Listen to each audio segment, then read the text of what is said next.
రైతుక దీనికి సంబంధించి మరిన్ని డీటెయిల్స్ మా ఇన్పుట్ ఎడిటర్ చిదంబర్ అందిస్తారు. చిదంబర్, మరి ఫార్ములా ఈ రేస్ కేసులో మాజీ మంత్రి కేటీఆర్ కాసేపట్లో ఏసీబీ ఎదుట హాజరు కానున్నట్టుగా తెలుస్తోంది.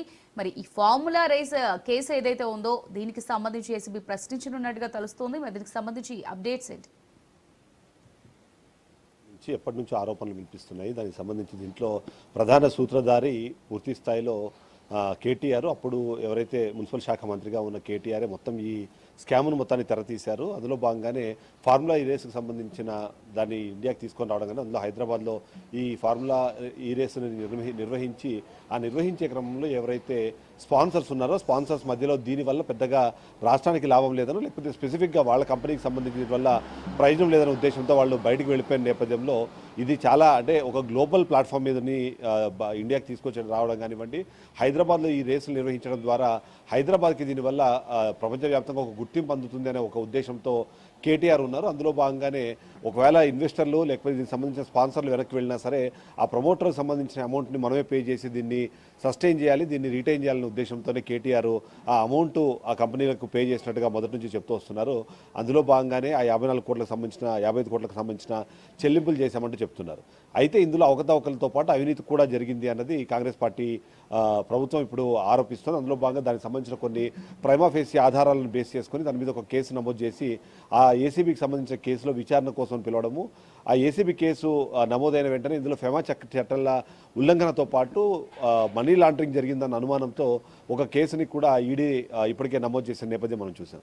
ఓవరాల్గా చూస్తే ఇవాళ మొదటిసారి కేటీఆర్ విచారణకు వెళ్ళబోతున్నారు. గతంలోనే కేటీఆర్ విచారణకు పిలిచినా సరే ఆ సందర్భంలో ఖచ్చితంగా అడ్వకేట్ ఉంటే తప్ప నేను లోపలికి రాను, ఎందుకంటే గతంలో కొన్ని సిచ్యువేషన్స్ చూసినప్పుడు ముఖ్యంగా ఏదైతే లగజర్ల కేసులో పట్నం నరేందర్ రెడ్డి ఇచ్చిన స్టేట్మెంట్ కాకుండా మరొక స్టేట్మెంట్ అందులో పొందుపరిచి ఆయనతో బలవంతంగా సంతకాలు చేయించినట్టుగాను, అంతేకాకుండా ఏదైతే అతను మాట్లాడని మాటలకి కూడా అతను మాట్లాడినట్టుగా బయట మీడియాకు లీకులు ఇవ్వడం ద్వారా పట్నం నరేందర్ రెడ్డికి సంబంధించిన ఇబ్బంది పెట్టే ప్రయత్నం చేశారు. కాబట్టి అలాంటి ప్రయత్నం మరొకసారి జరిగే అవకాశం ఉంది.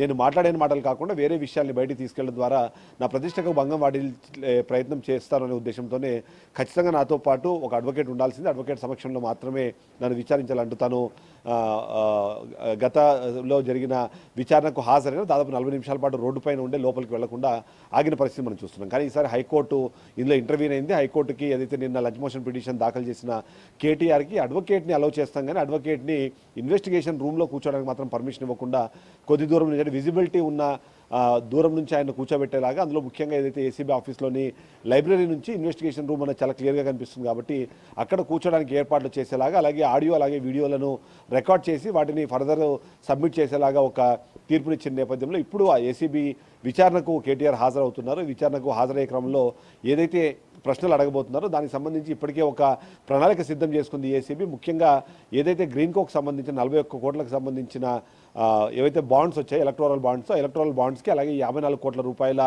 మనీ ట్రాన్స్ఫర్కి ఏమైనా సంబంధం ఉందా, దానికి దీనికి ఏమైనా క్విడ్ ప్రో కోలో భాగంగా మాత్రమే ఇది ఏమైనా జరిగిందన్న ఒక అనుమానం ఉన్న నేపథ్యంలో దానికి సంబంధించిన ప్రాథమిక సమాచారంతో పాటు నిన్న ఏదైతే అప్పటి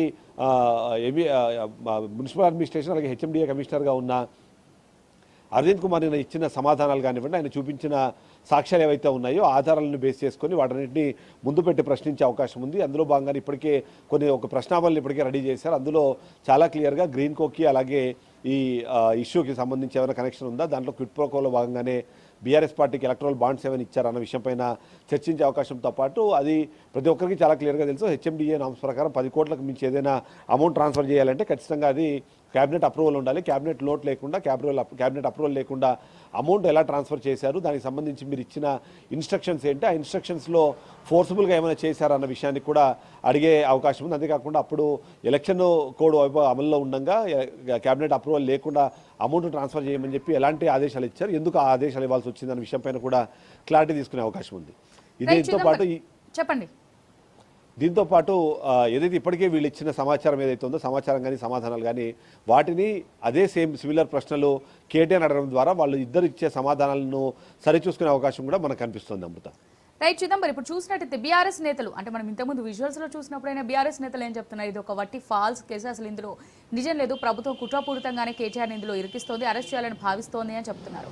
బట్ ఇటు అరవింద్ కుమార్ ఇచ్చిన స్టేట్మెంట్ కానీ ఇచ్చిన కీలక ఆధారాలను చూసినట్టయితే ఆ రికార్డ్ చేసిన ఆధారాలను పరిశీలించినట్టయితే పోలీసులు ఏసీబీ ఏం చెప్తుంది, కేటీఆర్ ప్రమేయం ఉందని అరవింద్ కుమార్ చెప్పినట్టుగా చెప్తుంది. అసలు ఎలా చూడొచ్చు అంటారు ఈ రెండింటిని? అంటే ఈ కేసుకు సంబంధించి మొదట్లో ప్రస్తావన వచ్చిన సందర్భంలో కూడా కేటీఆర్ బహిరంగంగానే చెప్పారు, ఆ 55 కోట్ల రూపాయల అమౌంట్ని నేనే ట్రాన్స్ఫర్ చేయమని చెప్పాను. కారణము ఏదైతే ఫార్ములా ఈ రేస్ అన్న దానికి సంబంధించి దేశవ్యాప్తంగా ప్రపంచవ్యాప్తంగా చాలా దేశాలు దీనికోసం పోటీ పడ్డాయి. అందులో కొన్ని నగరాలు అయితే కేవలం ఈ ఫార్ములాకు సంబంధించి ఏదైతే ఫార్ములా 1 ఏదైతే ఉంటుందో ఫార్ములా 1కి సంబంధించి ఆ రేసులు నిర్వహించడం ద్వారానే ప్రపంచవ్యాప్తంగా గుర్తింపు పొందాయి. కాబట్టి అలాంటి అవకాశము హైదరాబాద్కి వస్తే దాన్ని ఉపయోగించుకోవాలనే ఉద్దేశంతో, అంతేకాకుండా అలాంటి పరిస్థితులు హైదరాబాద్లో ఉన్నాయి కాబట్టి వాటిని ఉపయోగించుకొని హైదరాబాద్కు సంబంధించి లాభం చేకూర్చేలాగా, ముఖ్యంగా తెలంగాణ రాష్ట్ర ప్రభుత్వానికి దాదాపుగా 700 కోట్ల వరకు లాభం వచ్చే అవకాశం ఉంది. దానికి సంబంధించిన స్పాన్సర్స్ కానివ్వండి, లేకపోతే రేసు నిర్వహించిన టైంలో వచ్చే టికెట్ డబ్బులు కానివ్వండి, దాని ద్వారా 7 కోట్ల రూపాయలు కలెక్ట్ అయ్యే అవకాశం ఉంది. కాబట్టి అందుకోసం మాత్రమే ఆ రోజు పరిస్థితుల్లో గ్రీన్కో ఏదైతే అప్పటికే ప్రధాన స్పాన్సర్గా ఉన్నారో ఆ స్పాన్సర్ వెనక్కి తగ్గిన నేపథ్యంలో అమౌంట్ ఒకవేళ ఆ నిర్వాహకులకు చెల్లించకపోతే ఈ రేసుకు సంబంధించిన అగ్రిమెంట్ ఏదైతే ఉందో అది క్యాన్సిల్ అవుతుంది. ఆ క్యాన్సిల్ అవ్వకుండా ఉండాలి అంటే అమౌంట్ పే చేయాలి. కాబట్టి ఆ కారణంతోనే క్యాబినెట్ అప్రూవల్ లేకపోయినా సరే నేనే ట్రాన్స్ఫర్ చేయమని చెప్పాను అని గతంలోనే చెప్పారు. అయితే దీనికి సంబంధించి ఇప్పుడు మాత్రము ఒక కొత్త వర్షన్ తెరపైకి తీసుకొచ్చే ప్రయత్నం అయితే చేస్తున్నారు. అందులో క్యాబినెట్లో మినిస్టర్గా తను ఏదైనా సమాచారం ఇచ్చినా లేకపోతే ఏదైనా ఆదేశాలు ఇచ్చినా సరే ప్రాసెస్ని ఫాలో చేయాల్సింది అధికారులు మాత్రమే. కాబట్టి ఆ అధికారులు ప్రాసెస్ ఫాలో చేయకపోతే దానికి నన్ను ఎట్లా బాధ్యుని చేస్తారు అన్నది మొదటి ప్రశ్నగా ఆయన దగ్గర నుంచి కనిపిస్తుంది. రెండోది 55 కోట్లకు సంబంధించి ఏదైతే ట్రాన్స్ఫర్ జరిగిందో అది కేవలం ప్రభుత్వం నుంచి ఒక ప్రైవేట్ ఆర్గనైజేషన్కి వెళ్ళింది. అంతేగాని తనకు కానీ తన కుటుంబానికి కానివ్వండి దానివల్ల ఎలాంటి లబ్ధి జరిగే అవకాశం లేదు. అలాంటప్పుడు ఎలా దాన్ని అవినీతి పరిధిలోకి తీసుకొస్తారో అన్నది మరొక ప్రశ్న. మరొక కీలకమైన ప్రశ్న, ఏదైతే ఈయన రాజకీయ నాయకుడిగా ఉన్నారు, ఏసీబీ అన్నది ప్రభుత్వ ఉద్యోగులు ఏదైతే అవకతవకలకు కానివ్వ అవినీతికి పాల్పడతారో దానిపైన విచారణ చేసేందుకు ఏర్పాటు చేసిన ఒక సంస్థ. అలాంటి సంస్థ ద్వారా నా మీద ఎలా చేస్తారు, అందుకని సెక్షన్ 409 నాకు వర్తించదు, అలాగే BNSS 13(1)(2) ఏదైతే ఉందో అది కూడా నాకు వర్తించదు అనే విషయం పైన చెప్పి హైకోర్టుకు వెళ్ళడం జరిగింది. అయితే క్వాష్ పిటిషన్ కొట్టేసే సమయంలో కూడా దీంట్లో ఆధారాలు ఉన్నాయి కాబట్టి విచారణ చేసి ఫైనల్లో రిపోర్ట్ తర్వాతనే ఆయన నిందితుడా కాదన్నది తెలుస్తుంది. కాబట్టి అప్పటి వరకు దీని విచారణ కొనసాగాలన్నది హైకోర్టు చేసిన వ్యాఖ్య. ఈ సందర్భంలోనే ఏసీబీ అయితే చాలా క్లియర్గా ఉంది. కేటీఆర్ ఏదైతే చేసిన వ్యాఖ్యలు కానివ్వండి, అతను ఆ సందర్భంలో వ్యవహరించిన తీరు కానివ్వండి, ఇది ఖచ్చితంగా అవినీతికి ఆస్కారం ఉన్న పరిస్థితి. ఆ 55 కోట్లలో కొద్ది అమౌంట్ స్పాన్సర్స్కి వెళ్ళిన తర్వాత గ్రీన్కో నుంచి మళ్ళీ అమౌంట్ రిటర్న్ వచ్చింది. కాబట్టి ఇది క్విట్ ప్రోకో దీంట్లో ఉంది కాబట్టి ఖచ్చితంగా ఇది అవినీతి కేసు అవుతుంది. అయితే బీఆర్ఎస్ నాయకులు చెబుతున్నట్టుగా ఇందులో అసలు అవినీతి అన్నదానికి ఆస్కారమే లేదు. ఏదైతే అలసత్వం కానివ్వండి లేకపోతే జరగాల్సిన ప్రొసీజర్ ల్యాబ్స్ ఉన్నప్పుడు ప్రొసీజర్ ల్యాబ్స్కి సంబంధించి అది అధికారులు దానికి బాధ్యులు అవుతారు తప్ప దానికి సంబంధించి ఆదేశాలు ఇచ్చిన రాజకీయ నాయకులు కానివ్వండి లేకపోతే అప్పుడున్న క్యాబినెట్ కానీ దానికి బాధ్యత వహించాల్సిన అవసరం లేదు అన్నది బీఆర్ఎస్ పార్టీ చెప్పే ప్రయత్నం చేస్తుంది. ఈరోజు విచారణ తర్వాత ఈయన ఇచ్చే సమాధానాన్ని బట్టి ఏం జరగబోతుందనేది మనం చూడాల్సిన అవసరం కనిపిస్తుంది. Amulya. Right, thank you Chidambaram.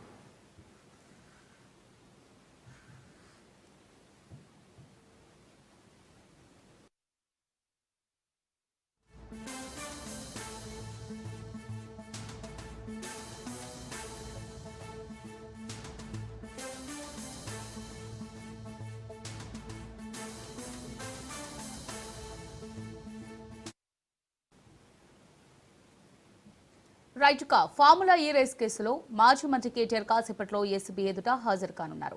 Formula ఈ రేసుపై కేటీఆర్ ను ఏసీబీ ప్రశ్నించనుంది.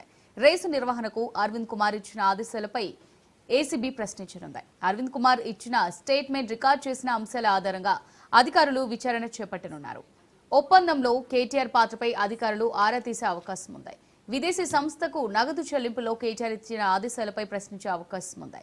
కేటీఆర్ విచారణ దృష్ట్యా అధికారులు పోలీసులు అప్రమత్తం చేశారు.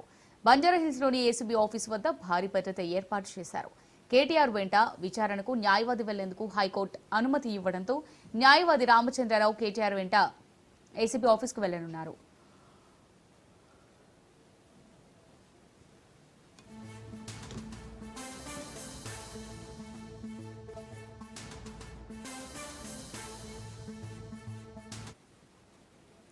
కేటీఆర్ పై ఏసీబీ కొన్ని కీలక ఆరోపణలు చేస్తోంది. అనుమతి లేకుండా హెచ్ఎండీఏ నిధులు విదేశీ సంస్థకు పంపారని, ఇలాంటి అగ్రిమెంట్ లేకుండా చెల్లింపులు చేశారని, ఎన్నికల కోడ్ అమల్లో ఉన్నప్పుడు చెల్లింపులు చేశారని ఏసీబీ ఆరోపిస్తోంది. అంతేకాక అగ్రిమెంట్లపై కాంపిటెంట్ అథారిటీకి సమాచారం ఇవ్వకపోవడం, అగ్రిమెంట్లో పార్టీ కాకుండా హెచ్ఎండీఏ నుంచి నిధులు చెల్లించారని ఏసీబీ ప్రధాన ఆరోపణలు చేస్తోంది.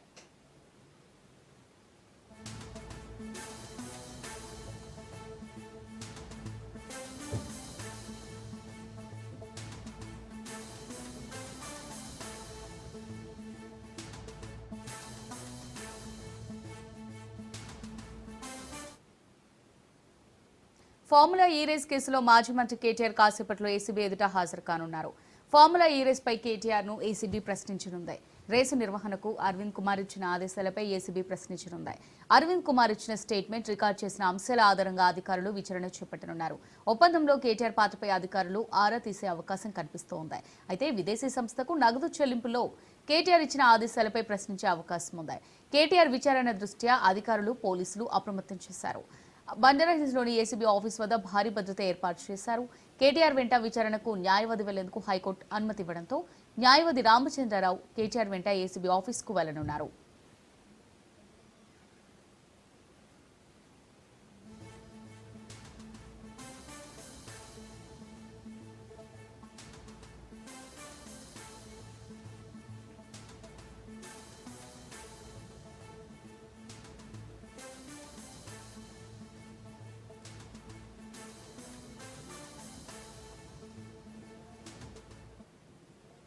కేటీఆర్ పై ఏసీబీ కొన్ని కీలక ఆరోపణలు చేస్తోంది. అనుమతి లేకుండా హెచ్ఎండిఏ నిధులు విదేశీ సంస్థకు పంపారని, ఎలాంటి అగ్రిమెంట్ లేకుండా చెల్లింపులు చేశారని, ఎన్నికల కోడ్ అమల్లో ఉన్నప్పుడు చెల్లింపులు చేశారని ఏసీబీ ఆరోపిస్తోంది.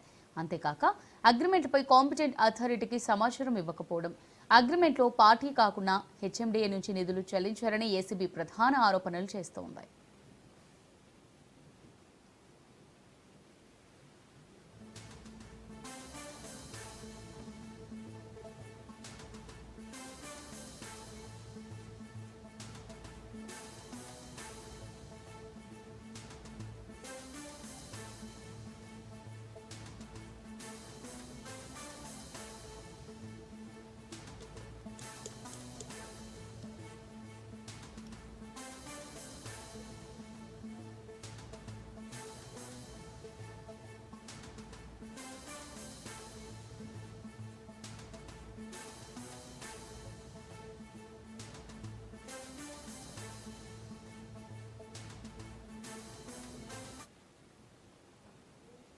ఫార్ములా ఈ రేస్ కేసులో మాజీ మంత్రి కేటీఆర్ కాసేపట్లో ఏసీబీ ఎదుట హాజరు కానున్నారు. ఫార్ములా ఈ రేస్ పై కేటీఆర్ ను ఏసీబీ ప్రశ్నించనుంది. రేసు నిర్వహణకు అరవింద్ కుమార్ ఇచ్చిన ఆదేశాలపై ఏసీబీ ప్రశ్నించనుంది. అరవింద్ కుమార్ ఇచ్చిన స్టేట్మెంట్, రికార్డు చేసిన అంశాల ఆధారంగా అధికారులు విచారణ చేపట్టనున్నారు. ఒప్పందంలో కేటీఆర్ పాత్రపై అధికారులు ఆరా తీసే అవకాశం ఉంది. విదేశీ సంస్థకు నగదు చెల్లింపులో కేటీఆర్ పాత్రపై అధికారులు ఆరా తీసే అవకాశం ఉంది. విదేశీ సంస్థకు నగదు చెల్లింపులో కేటీఆర్ ఇచ్చిన ఆదేశాలపై ప్రశ్నించే అవకాశం ఉంది. కేటీఆర్ విచారణ దృష్ట్యా అధికారులు, పోలీసులు అప్రమత్తం చేశారు. బంజారాహిల్స్లోని ఏసీబీ ఆఫీస్ వద్ద భారీ భద్రత ఏర్పాటు చేశారు. కేటీఆర్ వెంట విచారణకు న్యాయవాది వెళ్లేందుకు హైకోర్టు అనుమతి ఇవ్వడంతో న్యాయవాది రామచంద్రరావు కేటీఆర్ వెంట ఏసీబీ ఆఫీస్కు వెళ్లనున్నారు.